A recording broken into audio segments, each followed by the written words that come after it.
প্রথম প্রশ্ন, অনুকূল চক্রবর্তী একজন ঠাকুর কেন? অনুকূল চন্দ্র চক্রবর্তী নামটার উপাধিটি তো বুঝতে পারতেছেন যে উনি একজন চক্রবর্তী ব্রাহ্মণ। ইনি বারেন্দ্রী ব্রাহ্মণ ছিল। ইনার পিতার নাম শিবচন্দ্র চক্রবর্তী, মায়ের নাম মনমোহিনী চক্রবর্তী।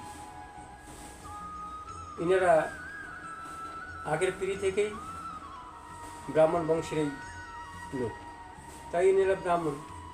তাই তো বলা হয় শ্রী শ্রী ঠাকুর অনুকূল চন্দ্র চক্রবর্তী। এই তো।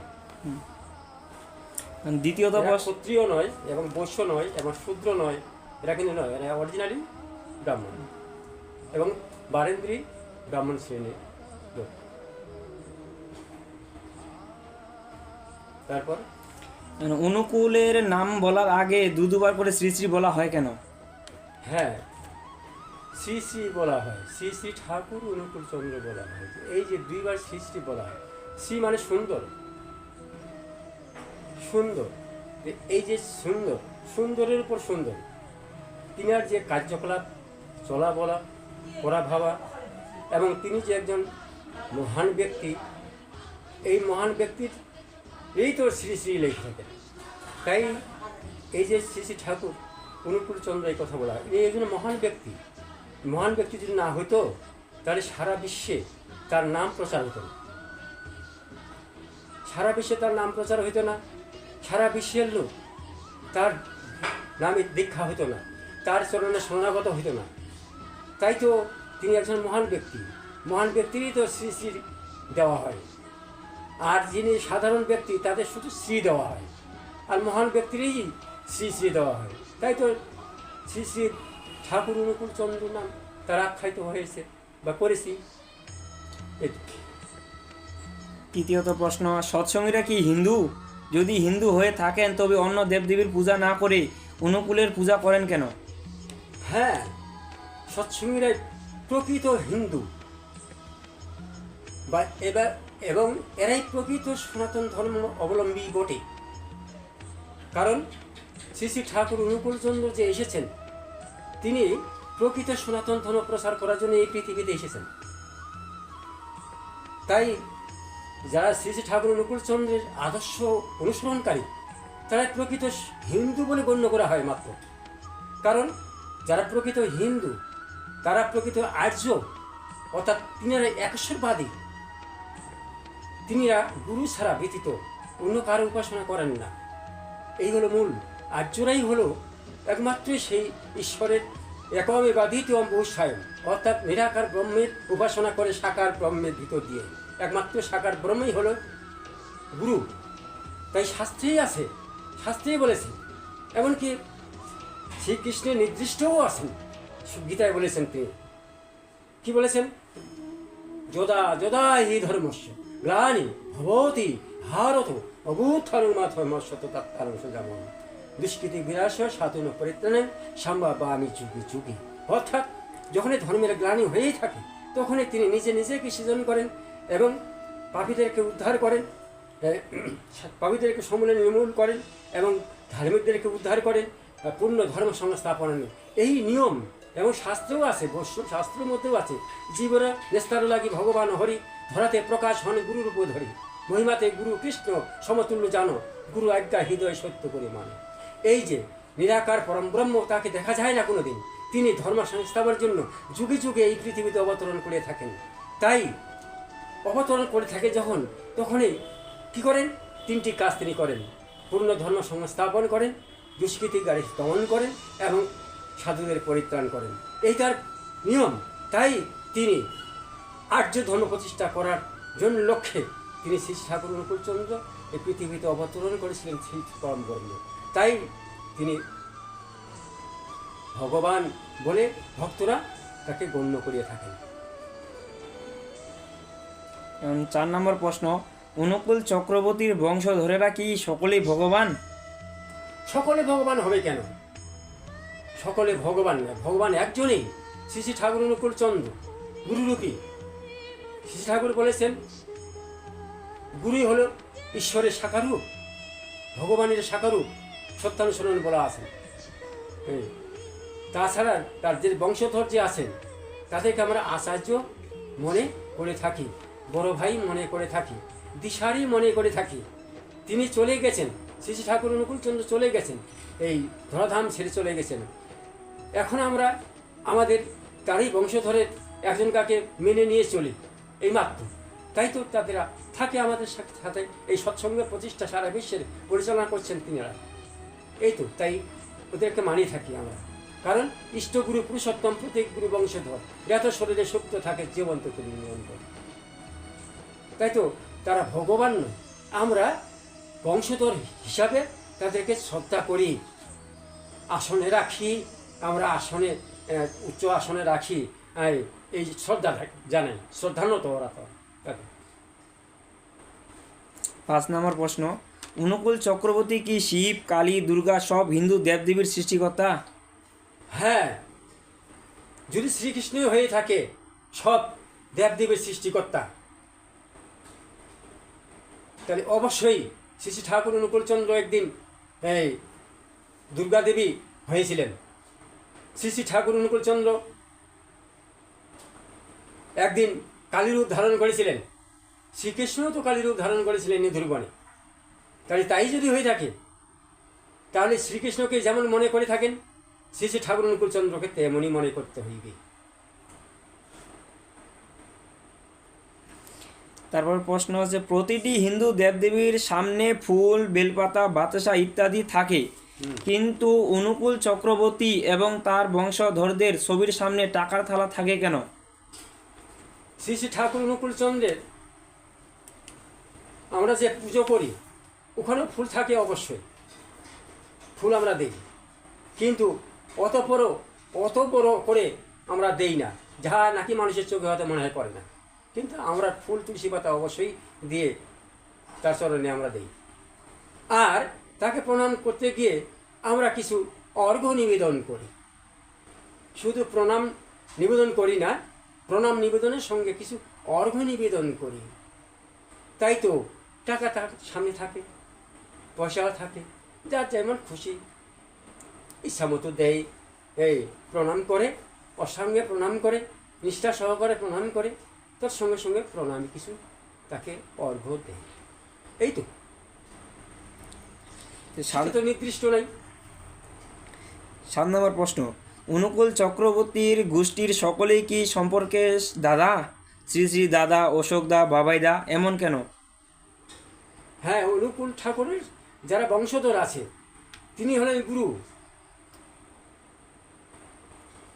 গুরু বলতে আমরা বাবা বলি, গুরু বাবা। তার স্ত্রীকে আমরা মা বলি, কিন্তু তার বংশধরকে তো আমরা বাবা বলতে পারি না, তাই সবাইকে আমরা দাদা স্বরূপ মনে করে থাকি বা বড় ভাই মনে করে থাকি। আমাদেরকে পরামর্শ দিয়ে চলে, আমরা তাদের পরামর্শ নিয়েই সেই পরামর্শ নিয়ে আমরা চলি। আর আরাধ্য পুরুষ আমাদের শ্রী শ্রী ঠাকুর অনুকূলচন্দ্র, তিনি আমার প্রথম পরম পিতা, কিন্তু এই তার বংশধরকে তো আমরা সকলকে পিতা বলতে পারি না, তাই আমরা দাদা স্বরূপ হিসাবে আমরা সবাইকে মান্য করি। তাই শ্রী শ্রী ঠাকুর অনুকূলচন্দ্রের যারা শ্রেষ্ঠ পুত্র তারাকে আমরা বড়দা বলে মনে করে থাকি, এবং তার যে পরম্পরা যে যারা আছেন তাদেরকে আমরা দাদা দাদা বলে ডাকি। এই তো। এখন 8 নম্বর প্রশ্ন, হিন্দুরা সাধারণত নিজের ইচ্ছায় দীক্ষা নিতে যান, কিন্তু অনুকূল চক্রবর্তীর দীক্ষা দিতে হয় কেন? ঠাকুর অনুকূলচন্দ্রের আমরা যিনারা কর্মী আছে, ঋত্বিক কর্মী যারা, এই তাদের হাতে তারা দীক্ষা হয় ঠাকুর অনুকূলচন্দ্রের। কারণ এনারা কোনোদিন গুরু বলে স্বীকার করেন না। এখন জগতের মধ্যে যা দেখা যায়, এরা নিজে গুরু আসনে বসে গেছেন, কিন্তু গুরু তো তিনি নয়। গুরু হলেন গুরু ব্রহ্মা, গুরু বিষ্ণু, গুরুদেব মহেশ্বর, গুরুদেব পরম ব্রহ্ম তস্মৈ শ্রী গুরুবেই নমঃ। অখণ্ড মণ্ডলাকারং ব্যাপ্তং যেন চরাচরং তৎপদং দর্শিতং যেন তস্মৈ শ্রী গুরুবেই নমঃ। অজ্ঞানং তিমিরং ধাস্যতে জ্ঞানাঞ্জনং শলাকায়া চক্ষুরমলিতং যেন তস্মৈ শ্রী গুরুবেই নমঃ। অর্থাৎ গুরুদেব অজ্ঞানকে ধাস্য করেন এবং গুরু ব্রহ্মা, গুরু বিষ্ণু, গুরু মহেশ্বর একমাত্র, এই দ্বিতীয় কেউ গুরু নয়। তাই শ্রী শ্রী ঠাকুর অনুকূলচন্দ্র ঋত্বিকদেরকে বারবার সাবধান করে দিয়েছেন যে তোমরা গুরু বলে স্বীকার করিও না, তোমরা মন্ত্র দাতা। তুমি আমার হয়ে মন্ত্র দাও, যিনি আমার শ্রমে আশ্রিত হবেন, খুশি করে হবেন, ইচ্ছা করে হবেন, তাদেরকে মন্ত্র দেবে। যেমন নিত্যানন্দ, অদ্বৈত, শ্রীনিবাস, গদাধর, রামানন্দ, প্রেমানন্দ, এরা এই যে গোস্বামীরা ছিলেন, এরা মন্ত্র দিয়েছিলেন। হ্যাঁ, এরা মন্ত্র পুত করেছিলেন শ্রী চৈতন্য মহাপ্রভু, চৈতন্য মহাপ্রভুকে দেখাইয়া দিয়েছিলেন। কিন্তু এখন তো সেটা হয়নি, এখন তো নিজে গুরুর আসলে বসে গেছেন। তদ্রূপ যেমন চৈতন্য মহাপ্রভুর আদর্শ ছিলেন, ঠিক ঠিক তাই শ্রী ঠাকুর অনুকূলচন্দ্রের মধ্যে সেই আদর্শটা। আমরা নিত্যানন্দ স্বরূপ, আমরা কোনোদিন গুরু বলে দাবি করি না, আমরা গুরু করাইয়ে দিই, আঙুল দিয়ে দেখিয়ে দিই যে শ্রী ঠাকুর অনুকূলচন্দ্র গুরু, ইনি ত্রিকালজ্ঞ, ইনি পুরুষোত্তম, ইনি ব্রহ্মা বিষ্ণু মহেশ্বর। তার ইনার আরাধনা করো, ইনার ভজনা করো, ইনার উপাসনা করো, ইনার বাণীগুলো আমার মাধ্যম দিয়ে তোমাকে দিচ্ছি, তুমি তার কাছে ফুল তুলসী পদ্ধতি তাকে গুরু বলন করো। তাই গুরু, আমরা গুরু ভাই। আমি যেভাবে দীক্ষা গ্রহণ করেছি শ্রী ঠাকুর অনুকূলচন্দ্রের, আবার তিনিও অমনিভাবে দীক্ষা গ্রহণ করছেন। এই তো। এখন 9 নম্বর প্রশ্ন, অনুকূল চন্দ্র যদি ভগবান হবেন তো তার চিকিৎসার জন্য ইনজেকশন, অক্সিজেন ইত্যাদি কেন লেগেছিল? তার দৈব শক্তি কাজ করেনি কেন তখন? এই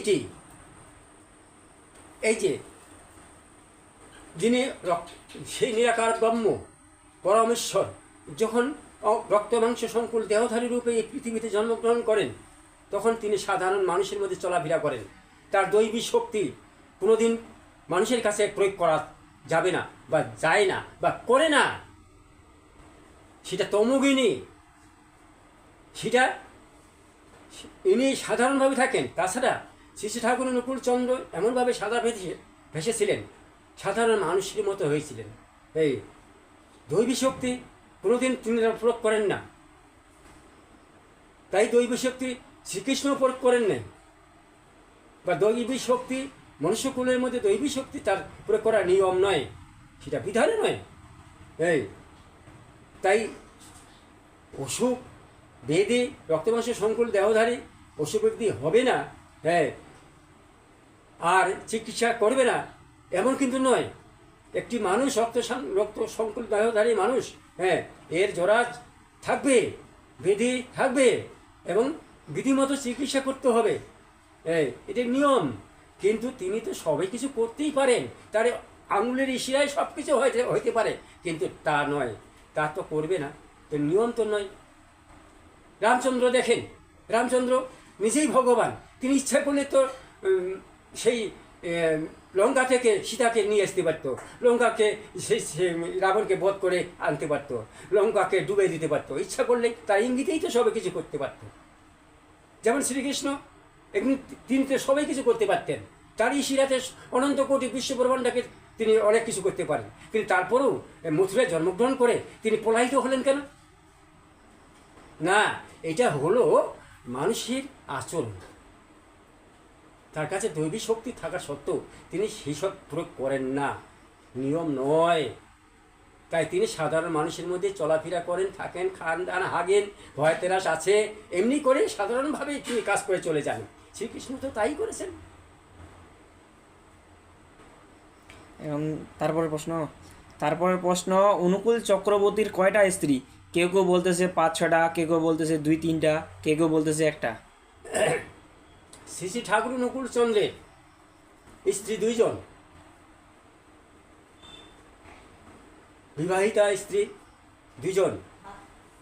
একজন হলো ষোড়শীবালা দেবী, আর একজনকার নাম হলো সর্বমঙ্গলা। 2 জন স্ত্রী। মানুষ অনেক কিছু বলতেই পারে, কিন্তু তার স্ত্রী 2 জন। যেমন শ্রীকৃষ্ণের 8 জন স্ত্রী ছিলেন, থাকতেই পারে। মহাপুরুষদের, মহাপণ্ডিতদের, সাধক পুরুষদের কর্মান্বয় স্ত্রী হয়, কারণ তখনকার মেয়েরা বুঝতো, জানতো যে পুরুষোত্তম এবং মহাপুরুষ এবং সাধু ব্যক্তিদেরই ওরা স্বামী গ্রহণ করতেন। তাই সর্বমঙ্গলা নিজের ইচ্ছায় শ্রী ঠাকুর অনুকূল চন্দ্রকে স্বামী গ্রহণ করেছিলেন। ভক্তের বাঞ্ছা কল্পতরু, ভক্তের বাঞ্ছা পূর্ণ করেন বলেই তো শ্রীকৃষ্ণ এইভাবে বহু ভক্তের বাঞ্ছা পূর্ণ করেছিলেন। তাই শ্রী ঠাকুর অনুকূল চন্দ্র তার স্ত্রী দুই, একজন হলো সরস্বতীবালা দেবী, তার প্রথম স্ত্রী, সর্বমঙ্গলা দ্বিতীয় স্ত্রী। প্রশ্ন নাম্বার 11, আগের 3 যুগে তো কোনো টাকা দিয়ে কোনো দেব দেবীদের পূজা করা হতো না, তাহলে কলি যুগে এসে কেন ইষ্টবুদ্ধি টাকা দিয়ে করতে হয়? এটা তো শ্রীকৃষ্ণ তৃতীয় কর্মে তৃতীয় অধ্যায়ে বলেছেন, ইষ্টান দেবান ভগান দশাস্তি। এটা আমার ঠিক বাড়িটা মনে নাই, কিন্তু তৃতীয় অধ্যায়ে কর্মযোগে শ্রীকৃষ্ণ নিজেই বলেছেন যে কি দিয়েছেন, কি বলেছেন, যে ঈশ্বর বহুরূপে এই জীবকে পরিচালনার জন্য, পরিপালনের জন্য তিনি দেবরূপে, বরুণ রূপে, অগ্নিরূপে এই পৃথিবীতে সুন্দর করে জীবের আহার যোগাচ্ছেন। তাই মনুষ্য ধর্ম আমাদের হলো যে ঈশ্বরের সেবা এবং দেবসেবা এবং গুরু সেবা না পক্ষান্ন অন্ন বা সেবা না দেওয়া পর্যন্ত নিজে মুখে অন্ন জল দেওয়া নিষিদ্ধ। তাই আমাদের শুধু সনাতন ধর্মের মধ্যে নয়, এটি এই সর্ব মানুষের জন্য প্রযোজ্য। যেমন মুসলমান ভাইরা দেন, এরা বলেন ফেতরা, খ্রিস্টান ভাইয়েরা বলেন চার্চ, বৌদ্ধ ভাইয়েরা বলেন ভিক্ষা। তাই বৈষ্ণবের মধ্যেও আচরণ ছিলেন মুষ্টি। এই শ্রী শ্রী ঠাকুর অনুকূল চন্দ্র আনলেন ইষ্টভীতি, কত সুন্দর, প্রত্যেকটা মানুষের জন্য প্রযোজ্য। কারণ আমি যখন এই পৃথিবীতে জন্মগ্রহণ করছি তখন আমি সুন্দর পৃথিবী আমি উপভোগ করছি। চোখ, হাত, পা, চক্ষু, নাসিকা, কর্ণ, এই যে 10 ইন্দ্র 6 রূপ আমাকে দিয়ে পাঠাইছেন এবং আলো বাতাস ফলমূল থেকে দিয়ে পাঠাইছেন। এই জন্য খাওয়ার, আমি সেবা নেওয়ার পূর্বে গুরুকে সেবা দেওয়ার বিধান আছেন। তাই তো তৃতীয় অধ্যায় কর্মযোগে শ্রীকৃষ্ণ সুন্দর করে এই কথাটা বলেছেন, যিনি ভোগ না দিয়ে খান তিনি চোর, এটা গীতাতেই বলেছেন। তাই শ্রী শ্রী ঠাকুর অনুকূল চন্দ্র সুন্দর করে বলেছেন যে সেবা দিয়ে খাওয়া উচিত। হ্যাঁ, সেবা দিয়ে খাইলে সর্ব পাপ থেকে মুক্ত হওয়া যায়। হ্যাঁ, আর যিনি সেবা, দেবসেবা, ইষ্ট সেবা, গুরু সেবা না দিয়ে খায়, সে পাপকে ভক্ষণ করে। তৃতীয় কর্মে 10-12 শ্লোক নাম্বারে দেখবেন কি সুন্দর করে বলা আছে। তাই শ্রী শ্রী ঠাকুর অনুকূল চন্দ্র আমাদের যে সুন্দর করে দিয়েছেন, তোমরা ভোগের পরিবর্তে সুবিধার্থের জন্য যেভাবে হয় ভোরে নাম ধ্যান করে তার অর্ঘ্য আদি রাখবে। শ্রী ঠাকুর বলেছেন আমাদের সুবিধার্থের জন্য, যেন প্রতিটা মানুষ আবাল বৃদ্ধ বনিতা সকলে যেন শিষ্টভীতি সুন্দর করে করতে পারেন। এতে আমাদের দৈনন্দিনের যে পা সেটা ক্ষয় হয়। সেটা শ্রীকৃষ্ণ বলেছেন, যিনি যজ্ঞ না করে আহার করেন তিনি পাপকে ভক্ষণ করেন, আর যিনি যজ্ঞবাসী আহার করেন তিনি সব পাপ থেকে মুক্ত হন। প্রশ্ন নাম্বার 12, অনুকূল চক্রবর্তী যদি ভগবান হন তাহলে বাংলাদেশ ছেড়ে তিনি কেন ভারতে চলে গেলেন? হ্যাঁ, এই যে অবতার পুরুষের এটাই বৈশিষ্ট্য, অবতার পুরুষের এটাই বৈশিষ্ট্য, পুরুষোত্তমের এইটাই বৈশিষ্ট্য। কারণ যেখানে জন্মগ্রহণ করিয়ে থাকেন সেখানে তার আলোড়ন সৃষ্টি হয় না, হতে পারে না, বা করে না, বা করতে পারে না। তাই তিনি স্থানান্তর হন। যেমন শ্রীকৃষ্ণ জন্ম নিলেন মথুরায় কংস কারাগারে, তিনি চলে গেলেন গোকুলে। আবার গোকুল থেকে কিছুদিন থাকার পরে চলে গেলেন বৃন্দাবনে। বৃন্দাবনে কিছুদিন থাকার পরে তিনি তারকায় গেলেন। দেখছেন, তারকায় যায় সেখান থেকে প্রকাশ হলেন। এই তাই এরা এক জায়গায় থাকে না, বিভিন্ন জায়গায় স্থানান্তর হয়ে যেখানে গেলে সারা বিশ্বে নাম প্রচার হয় সেখানে যাইও তারা প্রচার করেন। এইভাবে হযরত মুহাম্মদ সাল্লাল্লাহু আলাইহি ওয়াসাল্লাম মক্কায় জন্মগ্রহণ করেছিলেন, তিনি কোথায় গেলেন? মদিনায় প্রচার করলেন।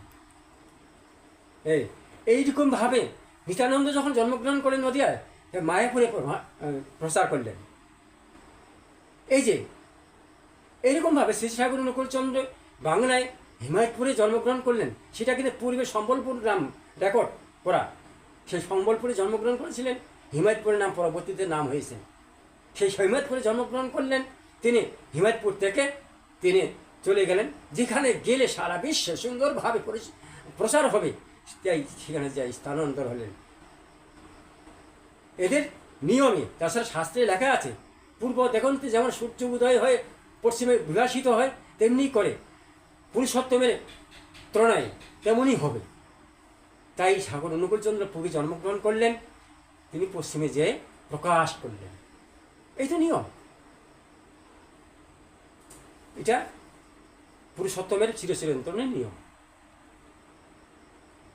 আচ্ছা, ঠিক আছে, সকলের সুস্বাস্থ্য কামনা করে সবাই ইষ্টতর জীবন যাপন করুন, সবাই সুখে থাকুন, সবাই ইষ্ট নিয়ে চলুন, যার যে মত সুন্দর করে পালন করার চেষ্টা করুন, করে ঈশ্বর লাভ করার চেষ্টা করুন সবাই। সকলের প্রতি আমার শ্রেণীভেদে নমস্কার এবং জয় গুরু।